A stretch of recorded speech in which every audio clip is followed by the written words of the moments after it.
The NFL playoffs are well underway, and for those eliminated, it is officially draft season. The first position we'll be looking at is the heart of the offense, and the star of the offensive line will be looking at the offensive tackle. This tackle class is pretty average, obviously nothing compared to last year's insane class. Some great prospects, but really not that many great guys. A lot of guys that feel like grabbing a lottery ticket and just hoping a guy with elite size or athleticism will develop, or hoping that an incredibly undersized but extremely skilled tackle, just hoping their size won't affect them. Before we get into the rankings, we're still extremely early in the draft cycle. We haven't had pro days or senior bowl or the combine, so these rankings are probably going to change, but make sure to subscribe and like the video if you enjoyed the video. And with that out of the way, let's get into the rankings. 10, I have Chase Lund, and I'm very torn on whether to have him as a guard or a tackle. He's 6'8", 305, so he's pretty skinny and his length isn't great, but he's 6'8", so it's like, I feel like you got to at least try him at tackle. I mean, he has excellent mobility, he's flexible, he has active feet. Despite keeping his feet active, though, his footwork could definitely be improved. I mean, his technique just isn't great. His hand placement is pretty bad, and his leverage is not great. Overall, he might be a guard at the next level, but when a guy is 6'8", you got to at least give him a chance at tackle.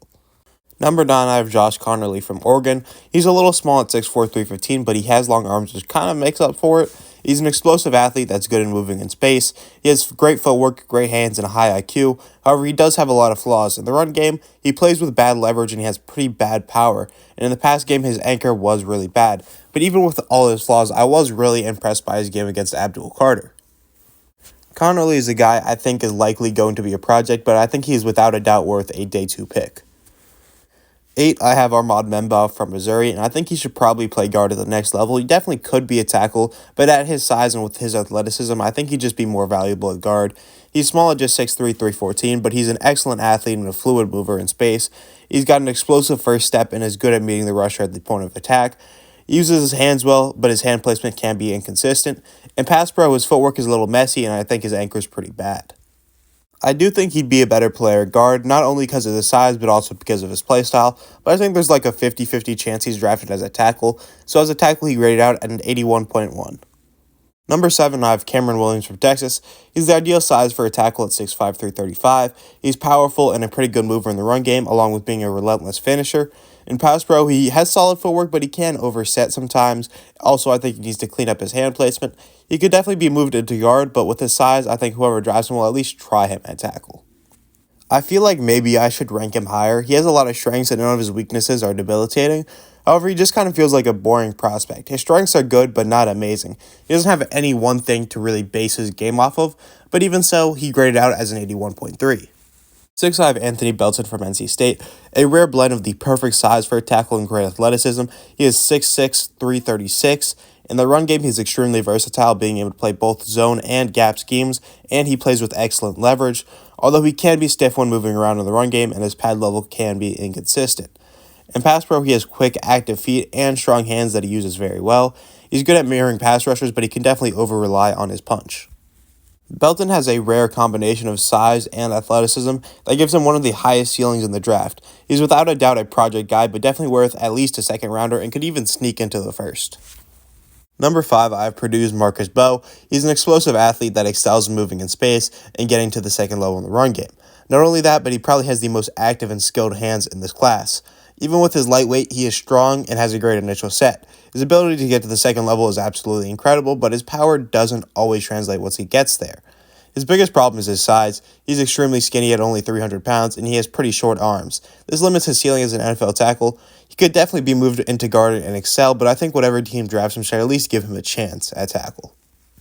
In terms of tool, Bowe has some of the highest highs in the class in terms of his hands and athleticism, but some deficiencies in his game, and especially his size, make him not quite on the same tier as the top 4 guys. Number 4, I have Ariante Ursu, and he's a guy I was extremely impressed with earlier in the season. This is because he had an excellent game against Abdul Carter in Penn State, but digging into the rest of his film, I was kind of disappointed. He's in a weird spot where I don't think he's quite on the tier of the top 3 guys, but he's also a different tier of prospect than everyone who's under him. He's 6'6", 330, a powerful run blocker and a strong anchor in the pass game. He has strong hands, a powerful punch, and good grip strength. His hand placement is good, but his timing can be inconsistent.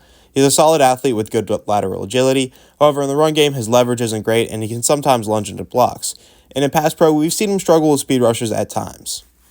Number 3, I have LSU standout Will Campbell. He's 6'6", 325, and an extremely polished tackle with excellent technique. In the run game, he's great at playing with excellent leverage, a strong base, and quick feet. He can struggle to get to the second level in the run game, but overall, he's a good run blocker. However, where he really excels is in pass pro with great balance, great footwork, and great hands. He puts this all together with a high IQ and great stunt recognition. Some people think his arms are too short to be a tackle at the next level, but personally, I'm a believer. But I also believed in Peter Skoronski, and he's been a guard at the next level. However, even though I do think he's a tackle at the next level, despite his arm length, it does kind of limit his ceiling. We've seen him hold his own against NFL talent, facing against Nick Scordon and Shamar Stewart with Texas A&M. Overall, Will Campbell was an absolute star in LSU, and I expect a lot of that to translate to the next level. I think despite his arm length, he can be a tackle, and he's without a doubt worthy of a first-rounder. My number 2 tackle is Josh Simmons, who is without a doubt the most interesting and my favorite player on this list. He's an incredible athlete that excels in space and moving to the second level in the run game. He has solid size at 6'5", 311, and he's incredibly strong, especially in his upper body. He has long arms, extremely active hands, and great footwork in both the run and the pass game. He's probably the best all-around tackle in this draft. The only problem, he tore his ACL mid-season. This hurts a lot because obviously it's hard to come back from a torn ACL, but it's even harder for him with his game based so much off of his athleticism. Not only can it affect you once you get back, but even getting back on the field can be an issue. We saw this with Jonathan Brooks this year, who also tore his ACL midseason in college. He didn't come back until late this year, and then he got injured again when he came back. Him getting injured so early in the season has also limited his tape we've seen against him of good competition. We saw him face good rushers his junior year, but he's improved a lot since then, and we didn't see him face anyone good as a senior. Overall, Josh Simmons is an incredible prospect, and if it wasn't for the injury, he'd definitely be my number 1 tackle and have a top 10 grade on him. However, due to the injury and the lack of competition, I took 4 points off of his final grade and ended up at an 88.1. My number 1 tackle is Kelvin Banks Jr. He's a 3-year starter with incredibly smooth footwork and excellent technique. I don't think he's a generational tackle or anything. He graded out at 89.5, just short of a top 10 prospect level grade. The biggest flaw in his game is that he's only 6'4", 320, which is kind of small, but it's really not that small. For reference, Rashawn Slater, Ikem Ekwonu, and Anton Harrison are all about the same size as Banks, so it can definitely be a limiting factor, but it's very possible to break through that and still become a star. Every other flaw in his game feels kind of like nitpicking. He can sometimes overextend or have balance issues, but that's about it. Other than that, his game feels like it only has pluses. He's powerful. He has a lot of lower body strength, especially in the run game. He's a great athlete with great anchor in the pass game. He has a high IQ, great mental processing, and recognizing stunts. He feels like a prospect with an insanely high floor and also a pretty high ceiling. However, there is one game I feel like I need to address. His game against Georgia was very bad. This is slightly worrying because the pair of Micah Williams and Jalen Walker is probably the closest to NFL competition he's faced, and then he ducked them in the second time they would have faced off in the SEC championship. However, this game doesn't worry me too much. He has faced other teams with multiple NFL-level edge rushers like Texas A&M or Ohio State, and he has played really well, so I only took off 0.5 for it. Overall, a great prospect with a floor so high it makes his ceiling look low. He's without a doubt worthy of the number 1 spot, and by the end of the draft cycle, I might just top myself into giving him a top 10 prospect grade. And that's the list. This was my first video on this channel, so if you did make it to the end and enjoyed it, please make sure to like and subscribe. And with that being said, I'll see you guys next time.